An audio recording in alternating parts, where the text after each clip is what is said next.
一天要唱5、6只场子，总共加起来一个号头，搿辰光好赚到3万块。哎哟，一个号头3万块，9几年的辰光，不得了了，搿相当结棍了。大户哦，搿辰光是有大户了，真的。搿老辣手了，已经。老辣手了。搿姐之前辣视频高头看到侬哎，侬搿个职业蛮特殊的，对伐？是的，是的。侬最早辰光做啥么子啦？最早辰光是单位里向上班个呀，工人呀，就跟榔头、锤子搭界个，哎哟，跟铁打交道个。有体力活了。哎，我老早是技校学的就是搿种装配，手呢是老粗啊。像女汉子了。哎，像女汉子，对的对的。后来呢，就讲也是阿拉两坊间培养了我，对伐？阿拉两坊间搿辰光呢，正好举行搿青年歌手大奖赛的辰光呢，我代表阿拉单位里去参加比赛了。比赛嘛，没想到得了3等奖。哎哟，那么伊拉就晓得我会得唱歌了。咁嘛，阿拉单位里呢，就阿拉是有得就只工会个嘛，手下头有得交关搿种纺织厂嘛。阿拉机械厂跟纺织厂一道参加比赛辰光呢，总归拿我派出去比赛。我总归为单位里向争光得奖，搿辰光我就晓得自家会得唱歌了。哦，就是侬没练过啊？没练过啊？侬唱勿唱法觉着哟自家唱了蛮好。我真的觉着欢喜唱。之后嘛，阿拉同事就跟我讲了，讲小姑娘，伊讲侬蹲辣单位里上班有点可惜啊，侬应该蹲外头去打份工，赚第2份钞票，对伐？伊讲出去跑跑堂子，唱唱歌。葛么正好阿拉单位里向个人呢认得。上海只舞厅，侬晓得伐？就是在赤峰路口一只宾馆，宾馆里面有一个舞厅。那么搿辰光呢，先第一趟呢是叫我到搿舞厅里去唱，每天只要唱4只歌就可以了，老轻松啊。那么我搿辰光呢，老少个钞票，一个号头只有180块。搿辰光几年辰光？搿辰光早唻，大概93年、94年的辰光。搿辰光侬廿岁出头了。哎，咁么一般性搿种场子哦，让侬小姑娘总归会得有点吓咯。哎哟，会得是啥个花场子伐？搿会得被人家骗伐？侬倒敢去啊？我敢去，为啥道理呢？因为我辣盖工作之前啊，阿拉爸爸就讲拜托一个阿姨教我跳舞，到舞厅里跳舞。为啥呢？伊讲下趟工作了以后，小姑娘呢要啥物事侪要拿得出。咁么我就晓得舞厅是哪能样子啊？舞厅里是没乱七八糟事体啊。慢慢点嘛，就是因为舞厅的收入比较少嘛。咁么后头人家朋友呢，正好是一个温州人，等阿拉上海开了只夜总会。夜总会呢要寻歌手，人家就拿我介绍进去了。搿辰光是我第一趟接触夜总会。搿辰光我从来勿懂啥叫夜总会，也勿懂个，没踏进过。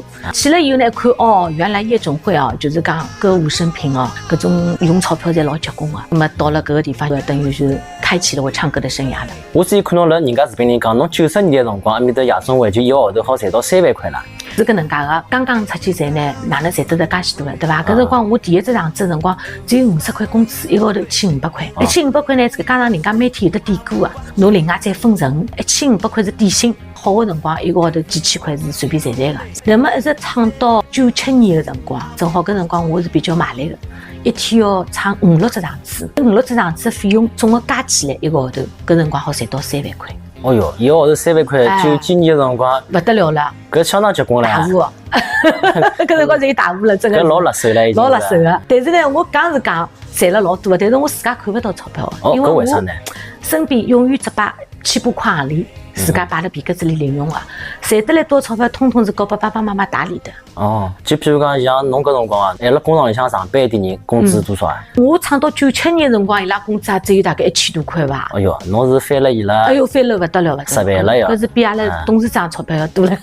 比那工厂里董事长钞票多吧？是，搿倒是。但是搿是靠侬卖力赚个呀。对，老辛苦。侬一个夜到跑几只场子，其他人有做到像侬搿样子伐？勿是人人做得到个，老少个。是为啥？是吃力还是啥呢？勿是个吃力，一方面人家没我介拼，我搿辰光呢，因为阿拉屋里向就是普通人家嘛，等于侬要靠翻身，要靠自家未来过好日脚，是要靠侬自家个。葛么我呢也比较要强，当辰光呢离开单位的辰光呢，人家侪比较看好我，侪劝我勿要走，因为我搿辰光单位里向培养我做干部了已经，我是团支部书记。已经实当报告也打了，哎呦，侬晓得吧？未来的单位里的前途是挺光明的。对啊。所以讲呢，我选择了搿条路走呢，我肯定要走出样子来。反正呢，要拨人家讲个，喏，侬介好条铁饭碗不要伊，跑到外头去闯荡，还闯得来一天世界。咁么我搿辰光个信念就是，觉着既然出来了，我就要混出样子来，一定要做好，让人家看到我搿条路是选得对的。你从女汉子变成了女强人了，后来。对，谈不上女强人。我就说你的性格很强悍，很拼啊，对，打引号的强啊。对，这个是的，我蛮那个努力的。但是就是说，很多人讲啊，努力其实不一定能赚到大钱的，但是在那个年代好像还是可以的。可以的。那个年代是搿能介样子的，就辰光呢，刚刚上海兴起花堂，市面高头缺歌手，侬懂伐？那么上海出来唱歌人老少，交关在外地到上海来唱的。因为上海人是比较保守，就觉着铁饭碗辣手里向没人舍得去辞职出来去做搿行当。但我呢就是讲义无反顾，自家决定做的事体呢，我就出来了。那么所以讲搿辰光呢，我歌手少嘛，我比较吃香呀。那么那个时候也相当于是赚了第一桶金了。第一桶金，唱歌就是我真正的第一桶金。这2年是非常艰苦的，因为新加坡的消费特别高，这个也贵那个也贵，到那里不舍得花钱的，就是赚的钱全部都省下来，自己省吃俭用。那么阿姐啊，你是年轻时候在上海的舞厅里面唱歌，你说赚到了第一桶金，那为什么你赚到钱之后，你还要97年的时候跑到新加坡再去赚钱呢？我是98年去的啊，98年去的。98年去的，因为为什么呢？当时正好有一股风嘛，上海正好大家都在往国外跑，出国潮。对，出国潮，有的人呢去日本的比较多，也有去别的地方的。我呢就觉得新加坡是讲华语的，那里是华人的地方，所以呢我就没选择去日本，我就选择了去新加坡。这个时候上海是赚得到，但是呢上海5、6个场子一天，蛮辛苦的。哦，你那个时候唱歌就是说，要在上海跑5、6个场子。对，每天6点开始。要唱歌，唱到半夜里2、3点。哎呦，回到家里就是凌晨了，等于是整晚的是没有睡觉的，就是到白天才睡的，日夜颠倒的。哎呦，这个钱赚到了，身体要垮掉了。是的，我就考虑到这个问题，就是说觉得好像不能太辛苦啊。然后呢，当时呢，他们跟我说，新加坡的月薪，然后一个地方就可以赚到你上海5、6个场子的钱。哎呦，那么我心里想想也可以的，去那里呢，适当的去见识见识，然后离开父母，独立生活一段时间，锻炼锻炼自己。那么出于这个几个方面的考虑，我就选择了新加坡嘛，就去了。那么阿姐，你胆子也是蛮大的，在上海其实虽然累一点，但是还比较稳定这个收入。那出国毕竟人生地不熟啊，万一人家骗你什么的，你也就义无反顾的去了。当时98年的时候，好像我们没有这种概念的，这个时候的人还是比较淳朴的。哦，对对对，就外面没有什么听到这种诈骗啊，或者是拐卖这种事情听不到的。然后新加坡又是个法治社会，对对对，他们那里的法律非常严格，所以呢，女孩子在那里很安全的。那个时候相当于你也是20多岁的时候。对呀，28岁。这个签证什么麻烦吗？比较麻烦，因为当时我们是办的是演员签证嘛，那么当时呢要去北京考试的，到大使馆要去看谱唱歌，大使馆要考你的，你通过你才能去，通不过去不了。你一次就考过了？我是不识谱的，但是我考过了。不识谱的？对，我不识谱的。那么你怎么考过了呢？就凭感觉唱了？不是凭感觉唱，考官是考你谱子的。但是我到那里，我一上去就跟考官说，我说你不要叫我唱谱，我唱不来的，我只会唱歌。我说很多明星都不识谱的，但是唱歌是要靠感觉的。我说你给我一个机会，让我唱一首歌，你听听我的感觉好吗？然后他看我蛮诚恳的，因为我一上来就主动坦白了我不会谱嘛，他就给我这个机会唱了。一唱以后呢，他觉得还可以。那么你当时唱了首什么歌呢？我当时唱了一首那个《我的爱对你说》。我的爱对你说是叶倩文的，那时候比较流行嘛。不是他出题，是你自己选一首。是我自己选的，他让我选的。发挥的蛮好，他们听完之后拍手叫绝了。那倒也没有，因为那里的设备比较简陋。不是清唱的，他是有设备，最简单的卡拉 OK 设备。然后他就问我了，他说你为什么要去新加坡？那么我就把新加坡一顿的夸。我说新加坡是一个花园城市，是我们很多大陆人心心念念向往的地方。那么他觉得新加坡这么美，又被你赞美的这么好，所以呢，他就额外的让我录取了。那么你在新加坡待了多久呢？待了2年。哎呦，时间不长嘛，好像。他是这样的，每一个歌手去呢，他是1年，然后呢必须回上海半年。然后你再去1年再回来，如果你再要去也是可以的，等于每年去要回来半年再能去。但是呢，我去了2年以后回到家里呢，我就置业了嘛，就自己买房啊，开始建设我的自己的家庭了嘛。所以我就觉得没必要再出去了嘛，因为新加坡的消费特别高，那里的钱要跟我们上海的人民币比，当时是1比5几来，1块钱。新加坡等于我们5块多人民币，所以我们刚到那里的时候不习惯嘛，哎呦好贵，这个也贵那个也贵，到那里不舍得花钱的，然后就是赚的钱全部都省下来，自己省吃俭用。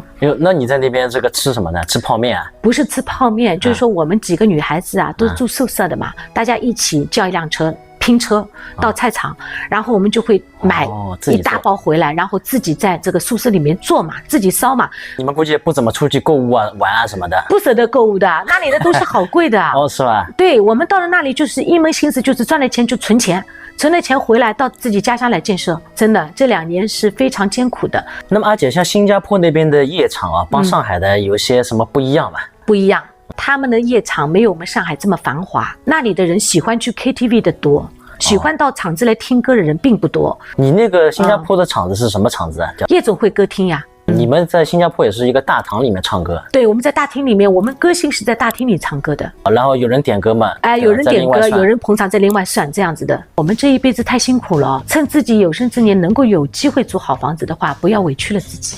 那么阿姐，像你年纪轻的时候啊，在上海包括新加坡都做过夜总会歌手，也是赚了不少钱。后来你说在2000年左右啊，你开始在上海买房了。我新加坡回来以后嘛，2000年回来了就开始置办我上海的第一套房子。在哪里啊买的第一套？控江路打虎山路口和平公寓。和平公寓听上去好像蛮厉害的这个房子。因为这个时候上海这种商品房很少的，对，刚刚开始兴起。那个是属于商品房电梯房了。电梯房18层的电梯房。那个时候多少钱啊？这个房子？那个时候只有50多万，4000多一平米，126点几的平房，3房2厅。那么慢慢的，你后来是一共投资了几套房子呢？最高峰的时候手里有6套房子。6套房子，分别都是在瑞虹新城，然后我们这个时候又买了那个连体别墅，在浦东的，还有嘛就是在永泰路也有，在龙陵路也有，都是商品房电梯房。当时有商铺，农民路是商铺，对，然后其他的都是属于住宅房。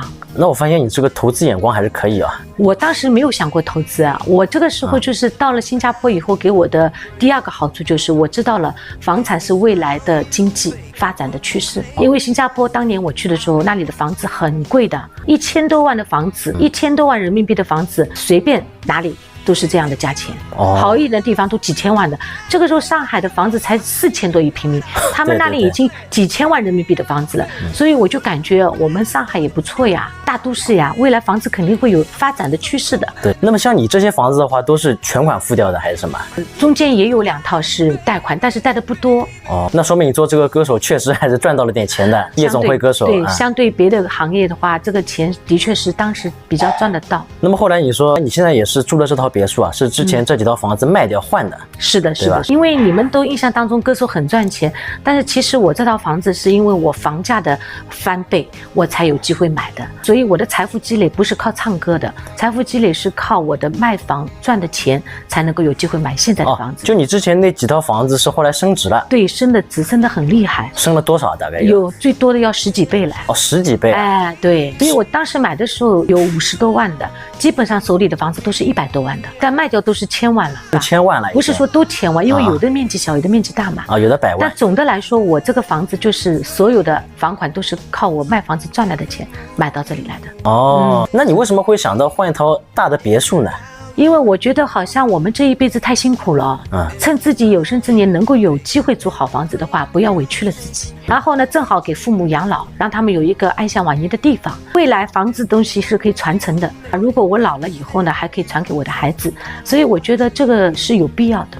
你们现在等于一家人都搬到了这个别墅里面，你爸爸妈妈也一起住在一起。是的，是的。哎呀，这倒是也蛮方便的，是的，其乐融融的，对吧？对的。就是我觉得像90年代到00年代，像你这样的女性，好像一下子买这么多房子的不过你后面00年之后也买过，对吧？对的。大部分集中在90年代到几年啊买房子。反正是10年之前，应该全部房子都投资完了。这20年里面，对。像这20年里面，像你这样的这种女的买这么多房子的有吧？有这个概念的人不太多。我们就说上海的，不说其他地方。不太多，因为他们的概念可能没有想得这么远吧。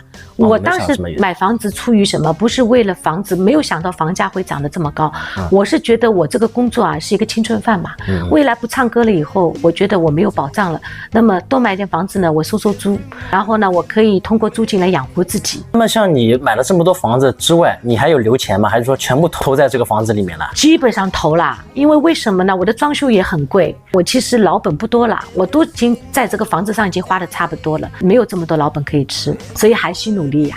你前面也跟我讲，你其实在夜总会唱歌是唱到几年啊？16年吧。唱到16年了。16年，真的是唱了要20多年了。对。像16年那会儿，你夜总会这个赚头还有这么好吗？有，我退下来的时候还是非常好的。那么怎么没做下去呢？因为我觉得人要退的话，在最高峰的时候退，人家还记得你。如果当你无人问津再退，那么就没有面子了。就是说你在这个夜总会里面还是有点名气的，这个对的，很多客人可能会舍不得你的那种。对的，让人家有个念想嘛，对吧？那么你除了买房子卖房子啊，就是其他的什么股票这种做不做呢？我不做的，因为我不懂。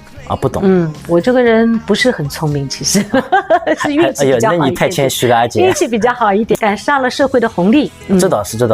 那么阿姐啊，这个是你在浦东的一套，这套别墅要多少钱啊？我买的时候是2200万。2200万，你说你是把之前你在上海买的几套房子卖掉，换的这一套大的？对的，是这样的。毕竟不便宜啊，2200万。对呀，是的呀。你这套房子买了，你还有剩的钱吗？剩的钱都装修了呀。装修啊？你这个房子装修我看不差的。这个装修也用掉我很多钱啊，把我的积蓄都用完了。那么姐，像你这个装修的话，要多少钱要总共？我这个装修啊，那个700-800万哦。700-800万，你总共面积多大？600多。600多啊，送的面积不算，就是产证面积600多。是几室几厅几卫啊？这个是几室啊？让我看，1、2、3、4、5、6、7室，2个客厅，1个餐厅，3个厅。3个厅。然后卫生间1、2、3、4、5、6个。卫生间6个。卫生间6个。我们看，这是1楼啊，入户的地方。对，门口就是个大花园。对，我们到外面来看看。哎呦，这个晚上外面很风凉啊！对，很凉快啊！你这个有种欧洲这种罗马的感觉吗？我喜欢这种欧式的，虽然有点土啊，但是我喜欢。不土，你这个谦虚了。很多人说这个房子太土了。你这个房子过来的时候，这些都是没有的，都是你自己装的，都是自己装的，对的。这里是一个电梯啊，房间。这里1楼外面这一块是什么区域啊，阿姐？这是我的下花园，下沉式花园。这个花园比较大，上面小，这个花园比较大。然后呢，是我们的烧烤区，吃火锅、吃烧烤就在这个区。然后呢，养点鱼啊，用点活水啊，这样子。小阿姐，我看人家家里都喜欢花花草草的，搞得像公园一样的，你倒搞得蛮简洁的，对吧？因为我们不会养花，不会养不活。这个理由倒也是蛮充分的。我觉得这样比较好打理。哎呦，阿姐，其实吓我一跳，这个透明的，这个是。对，这是玻璃栈道。玻璃栈道。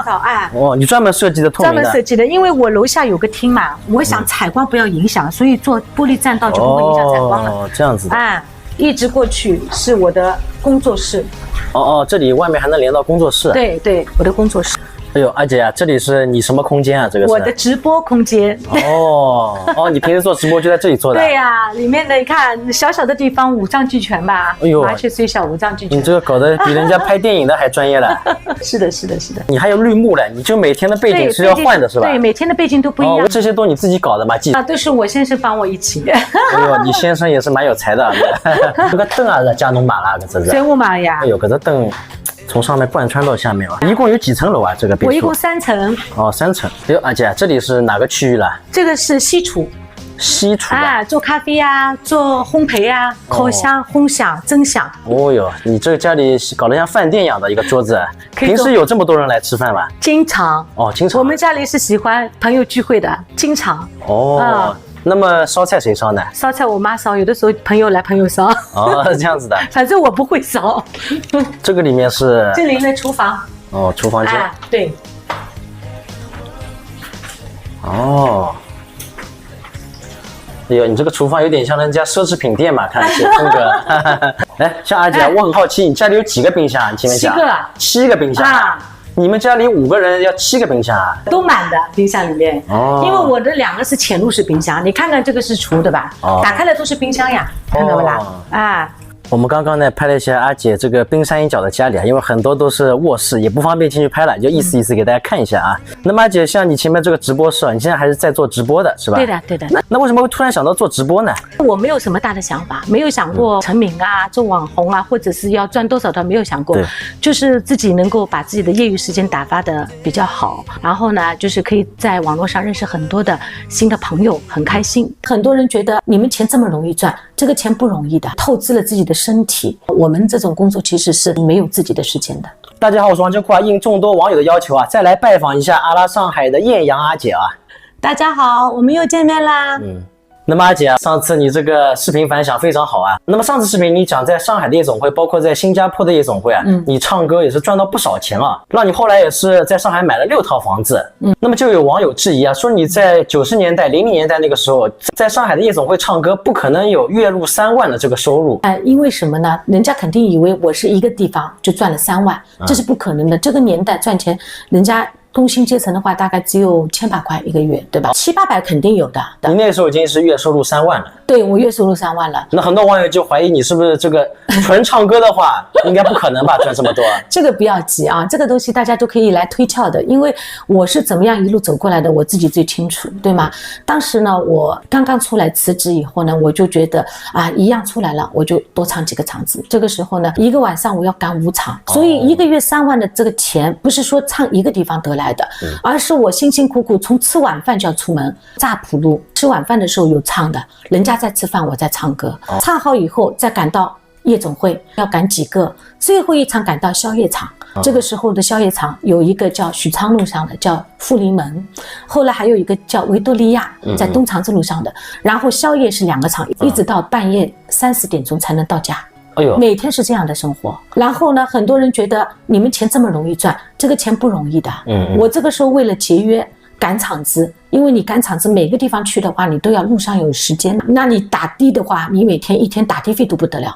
所以为了省钱，我当时就是骑自行车的，我的起步就是骑一辆自行车骑到每个唱歌的点。所以说很辛苦的，人家看到的是你现在的幸福生活，没有想到你年轻时候你付出了多少的努力。那么像你那个时候等于是全年无休的了。没有休息的呀。没有休息。因为为什么我们这种工作啊，如果你要休息的话，你一定是要提前请好顶班的人，就是你找一个歌手来替你你要对老板有个交代的呀。所以说有的时候呢，比如说生病一下子找不到歌手顶，你就只能自己上，没有办法，你发的高烧也要上。就是说我们这种工作其实是没有自己的时间的。那你这太辛苦了，等于天天要到凌晨3、4点。对呀对呀，这个时候就是年轻嘛，有的是劲，好像也没有觉得特别累。那你等于都是早上睡觉。对呀对呀，因为我们到家已经3、4点了，洗澡，脑子里一片混乱，都是音乐声，所以我们每天等于是晚上不睡的，白天开始睡觉，睡到下午起来以后随便吃一点，要开始一天的工作了。所以我们这种工作其实是常人是不能理解的。对呀对呀，对不对啊？这个时候就是年轻有闯劲嘛，觉得一样已经辞职了嘛，出来总希望能够做得好一点，多赚点钱。后来嘛，因为我爸爸妈妈就觉得小姑娘骑自行车太危险了，而且每天这么多的路程，他们不放心。他说你要改变，他说你不要去在乎钱了，你反正现在也赚得到嘛。后来呢，我呢就是想来想去呢，还是叫了一辆那个当时呢流行那种残废车，3个轮子的残疾车。对，因为3个轮子的比2个轮子的安全一点点，这倒是对吧？后面还有一个座位，他还弄了一个挡风布可以挡风，对不对？然后人家在骑，对。那么当时呢，我就觉得，因为我们很多歌手都是找这样的车。我当时呢找了一个车技很好的，他可以穿梭在各个马路上面，很稳，有高手了，高手。但是这个人呢，这辆车呢特别破，很破的，它上面的棚啊，毛坯的，对，毛坯的，就像人家毛坯房。然后我当时找到他以后呢，他跟我开个价，然后我跟他讨价还价，大概一个晚上给他35块，他帮我跑6个场。包车了，包车，对，他整个晚上跟着我的。他那个时候一个晚上赚得到35块吧？他平时赚不到呀。那么有的时候到了一个地方，我从他的车下来被客人看到呢，人家要笑话我，人家说你怎么这么坑啊？对呀。他说你赚这么多钱都不舍得用，还叫这种车，太掉链子了，太掉链子啊！我就觉得有点不好意思。后来呢，我就跟这个人说了，我呢每天再增加你一点钱，你能不能帮我这辆车稍微装修一下，升级一下，至少把这个雨棚弄个新的。结果呢，他就去照做了，然后我还是用了他一段时间。后来呢，就随着我的收入的增加，然后慢慢就改善，他就打车了。这个时候夏利嘛，连桑塔纳都不舍得叫，夏利便宜嘛。我的每一步都是从苦一步一步上来的。而且我觉得这个钱也不是谁都能赚的，一个是比较苦，第二个是这是有一定技术壁垒的，不是每个人都能通过唱歌获得第1名出道唱歌的。你想想看，以前我们唱歌的要求很高的，所有的歌是乐队伴奏要背出来的，脑子里几百首歌啊要背出来。那么阿姐，像你那个时候每个月3万的收入啊，一个是场子跑得多，那么另外是基础工资多还是花篮的钱多呢？基础工资很稳定。当时我刚出道的时候，基础工资只有50块钱一个场子，6个场子就300块，对吗？对，这个300块等于1万块左右，这个是基础工资。然后呢，你每个地方都有点歌的呀，所以小费是要胜过你的工资的呀。这花篮就是点歌的意思。对，点歌的意思，就是人家100块点一首歌，当时我们歌手只能拿25块。哦，那比如说你一晚上最多的时候能够被人家点几首呢？有的1000多，那么我就拿250块呀。这数字不太好听嘛，好像。对对。所以说我们总结一下，就是当时你赚的这个每个月3万块的收入，在00年左右都是走的正经路子，对吧？那当然了。完全是靠苦拼出来的。对对对，因为夜总会就是一个鱼龙混杂的地方，三教九流的人我们都要接触的。如果说你要继续留在这里能够发展的话，你只有人人负重。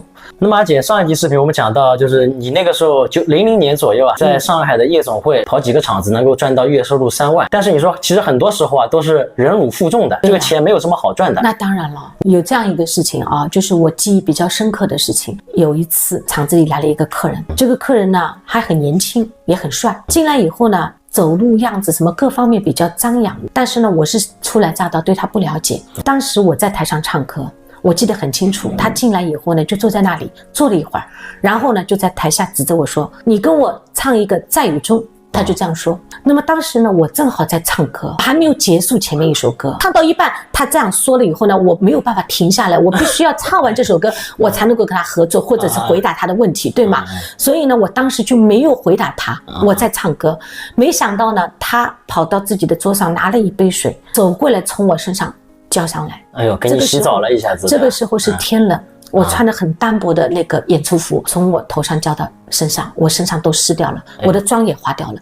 当了这么多的面，当时我就觉得很羞辱，非常羞辱，我就马上就掉过头来就跑到后台去哭了。因为这个时候我还小嘛，对不对？刚刚到这种地方也不是说太熟悉，后来马上我的老板乐队的人都马上放下来就进来劝我，他说台上不能没人，现在是你的唱歌时间，对吧？后面的歌手没到，你也不能冷场。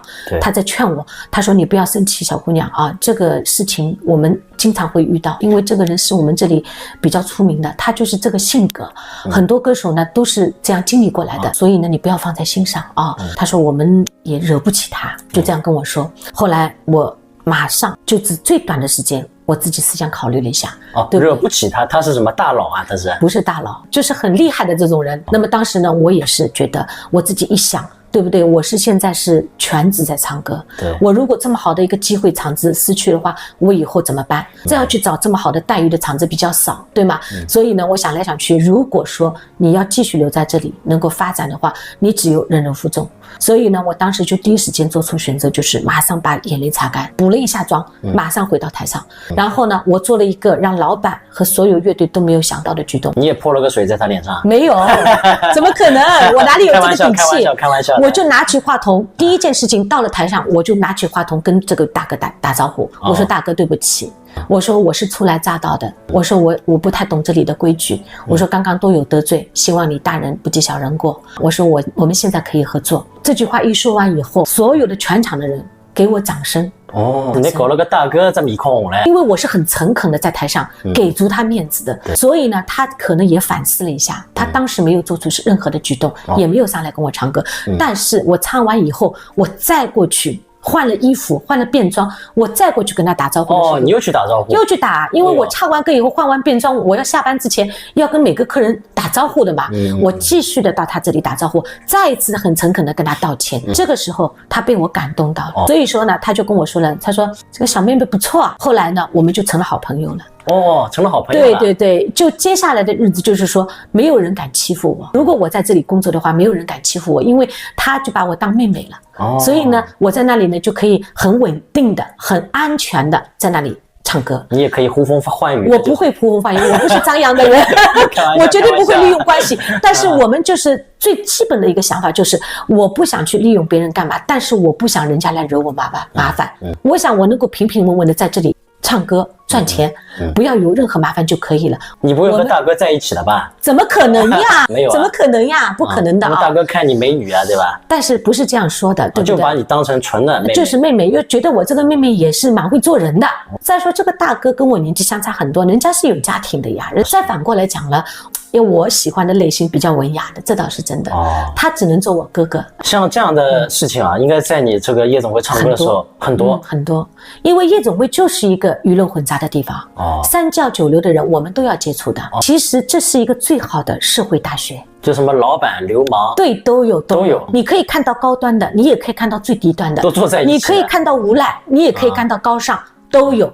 但是作为我们歌手来说，你要面面俱到，什么样的人，什么样的招待方法，你要去慢慢的掌握的。还有没有这种刮痧的事情啊？因为我比较就是说低调，所以说在我身上发生这种乱七八糟的事情，相对来说还是比较少的。像刚刚那个已经是最顶峰的一件事，好像是最顶峰，在我唱歌生涯当中算顶峰的。一路来好像是对我好的人比较多一点，因为家是我的，只要我自己住得开心就好。但是他们没说错呀，像我们这样的没有任何背景的人，能够住上这样的房子，对很多人来说就是暴发户的感觉嘛。很多人还在担心我养得起这个房子嘛。大家好，我是王秋姑，今天又来打扰这个艳阳阿姐了啊。大家好，我们又见面了啊。那么阿姐，上次到你家里来参观了你一下，你这个600平的别墅，你说装修是花了800多万，总共对的。你这个是属于一个欧式的风格，对的，对吧？是的。但是好像网友褒贬不一啊。对的，一片骂声，我看了一片骂声，哎呀，土啊 ，KTV 风啊，什么风啊？的确是我也没有办法去反驳，因为现在的人的眼光是不同的。我这个眼光比较土嘛，对吧？因为装修到现在，我是17年装修的，一方面呢，装修的那个时间比较紧，我这套房子设计师都没有请过，因为当时要考虑成本的。其实呢，我当时呢就觉得我最喜欢的装修风格其实是法式，不是欧式。因为法式它很高端，而且呢也不俗气。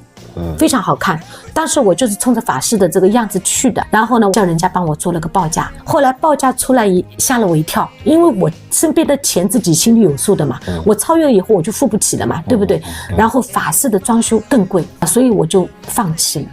不是我没有眼光，不是我不懂得高大上，而是我没有这个能力。原来这个法式帮欧式是有区别的。当然有区别了。现在人家流行的是简欧，我当时呢就是装的有点隆重，就像这些金啊什么的都太多了。他们网友说你这个家里像那个王朝大酒店啊，还有那个金米罗这种风格。对，有点是有点像的。因为我是蛮喜欢这种风格的呀。其实金米罗啊，我跟你说，还说像那个夜总会风格，就你工作的地方。对，工作的地方，是的。说你在忆苦思甜。不是在回味，歌还没唱够，还在回味唱歌的地方，对吧？这个无所谓，别人怎么说都是人家的权利。但实际上，阿姐我要帮你讲，不是那个阿姐，我要帮你讲一下。我个人认为你这个装修是不土的，肯定是比我家里肯定是要高档很多了。每个人看法不同，对吧？允许人家发表个人的建议，因为他们的眼光比较高大上，我的眼光比较土。不一定的，你像这些说你的人，他们自己家里装什么样子，对吧？我叫他们发上来看看，他们也不发上来的，对吧？你不能这样说，你要得罪一大帮的这样子。没关系的，为了阿姐你，我拼了这些。因为家是我的，只要我自己住得开心就好，只要我人出去不土就好了，家里也不会让人家来多住的，对不对啊？都是我自己住嘛，无所谓的。总共是装修了多久啊？1年呀。整1年，装修了1年左右啊？对呀，这个蛮长的。这个不算长，这么大的房子人家都是3、4年的，1年属于最快的速度了。我是日夜盯着，家里不允许有一天有空当的，每天工人的行程我都安排好的。这个人不行，那个人来，反正不能空着的，每天盯在屁股后面。就是从那个年开始，我不唱歌的呀。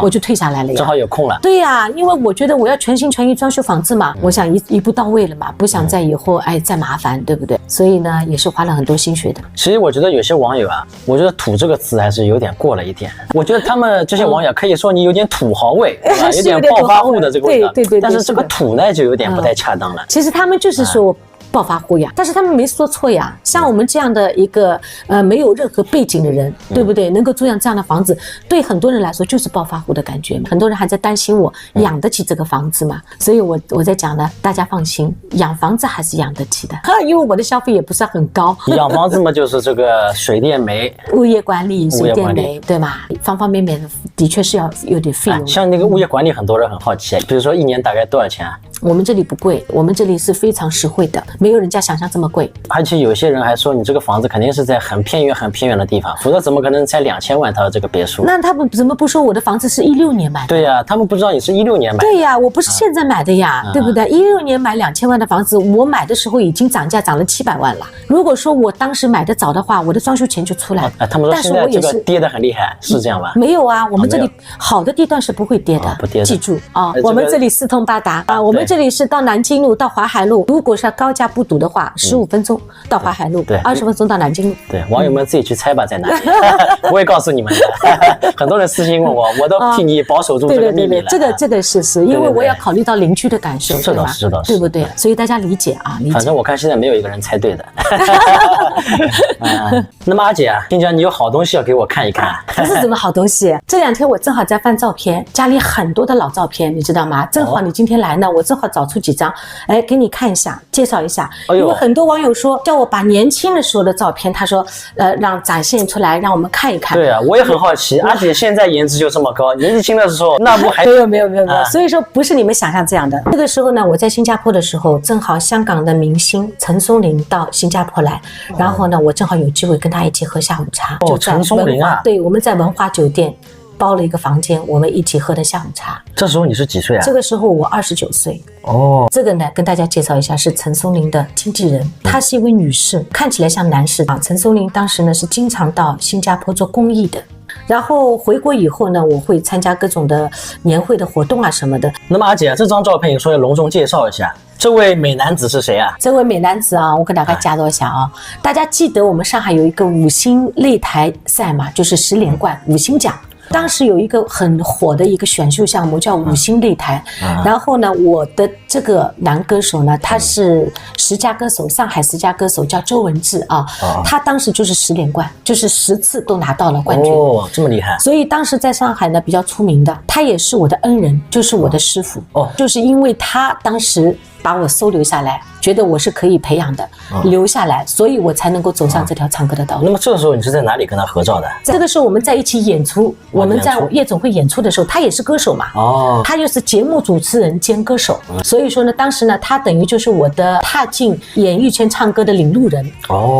如果当时没有他的挽留的话，老板就不用我了，因为我没有经验嘛，一看就是一个小姑娘，很青涩的，老板不用。但是呢，他跟老板保证，他说这个小姑娘有培养前途的。后来他就带着我。你们关系蛮好嘛，还手挽着手了。师傅嘛，师傅嘛，这脸有点红嘛。这个怎么可能，对不对啊？我有师娘的，你不要乱讲，有师娘的。这怪我多嘴，开玩笑的啊。那么阿姐，我感觉你这个照片上面年轻的时候好像跟你现在长得有点区别啊。哎，有点的啊，对吧？好像不像一个人嘛，怎么？因为为什么呢？这个时候头发是披下来的，一直是长波浪。现在呢，我觉得年纪大了以后，我反而就觉得头发梳起来比较干净一点，所以我现在头发是不披下来的，就是梳着的。